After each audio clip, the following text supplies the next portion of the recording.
Hello hi friends, అందరు ఎలా ఉన్నారు? Welcome to Tanvi kitchen blogs. ఈరోజు రెసిపీ వచ్చేసి మైసూర్ బోండా ఎలా చేసుకోవాలో చూపిస్తున్నాను. సింపుల్ అండ్ ఈజీగా బండి మీద దొరికేదానికన్నా చాలా బాగుంటుంది. ఒకసారి ట్రై చేసి కామెంట్ చేయండి. స్పాంజీగా ఎలా వచ్చిందో చూస్తున్నారు కదా. దీని కాంబినేషన్ వచ్చేసి సాంబార్ అలానే పీనట్ చట్నీతో చాలా బాగుంటుంది.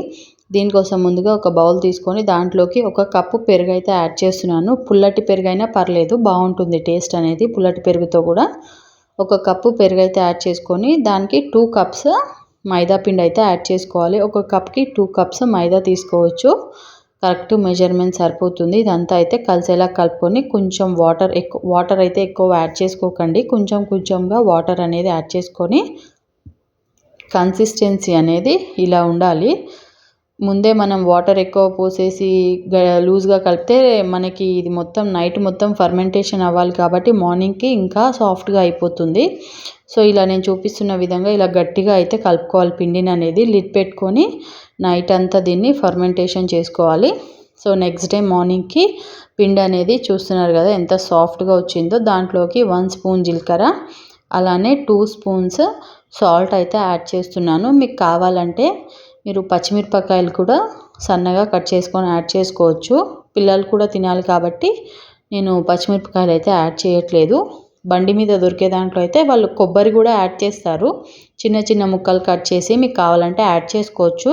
దాంట్లోకి నేను 1/2 స్పూన్ బేకింగ్ సోడా, వంట సోడా ఉంటుంది కదా, అదైతే యాడ్ చేసుకొని కలుపుకుంటున్నాను.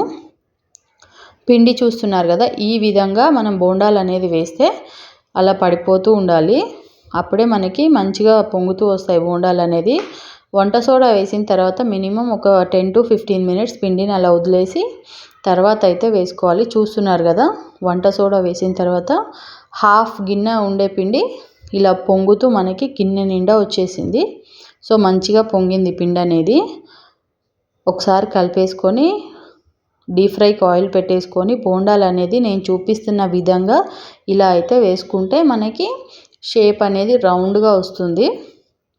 ఇలా వేళ్ళ మధ్యలో నుంచి ఇలా వదిలేస్తూ ఉండాలి ఆయిల్లోకి బోండా అనేది. అప్పుడే మనకి రౌండ్గా షేప్ అనేది వస్తుంది. మీకు ఎంత సైజ్ కావాలంటే అంత సైజులో బోండాలు అనేది వేసేసుకోవచ్చు. నార్మల్ సైజ్ కావాలంటే నార్మల్ సైజ్, లేకపోతే ఇంకా పెద్ద సైజులో కూడా వేసుకోవచ్చు. లోపల సాఫ్ట్గా పొంగుతూ చాలా బాగా వస్తాయి. మనం ఇంట్లో చేసుకుంటాం కాబట్టి చాలా బాగుంటాయి. బయట అంత మంచిగా చెయ్యరు, ఎందుకంటే పెరుగు అనేది వాళ్ళు తక్కువ యాడ్ చేస్తారు, మైదా అనేది ఎక్కువ యాడ్ చేస్తారు. మనం ఇంట్లో కప్కి 2 కప్స్ అయితే యాడ్ చేసుకుంటే సాఫ్ట్గా ఉంటాయి. మనకి మెత్తగా దూదిలాగా ఉంటాయి మనకి బోండాలు లోపట అనేది. మన బయట బోండాకి దీనికి చాలా డిఫరెన్స్ ఉంటుంది. ఒకసారి చేసి చూడండి. అదైతే సాగుతూ ఉంటుంది మనకి బండి మీద దొరికే బోండాలు అయితే. ఇలా మీడియం ఫ్లేమ్లో గోల్డ్ కలర్ వచ్చే వరకు ఫ్రై చేసుకోవటమే. సింపుల్ అండ్ ఈజీ రెసిపీస్, కానీ ట్రై చేస్తే మాత్రం చాలా ఈజీ. కష్టం అనుకుంటారు కానీ మర్చిపోకుండా ట్రై చేసి కామెంట్ చేయండి. చూస్తున్నారు కదా ఎంత బాగా వచ్చాయో బోండాలు అనేది పొంగుతూ లోపల.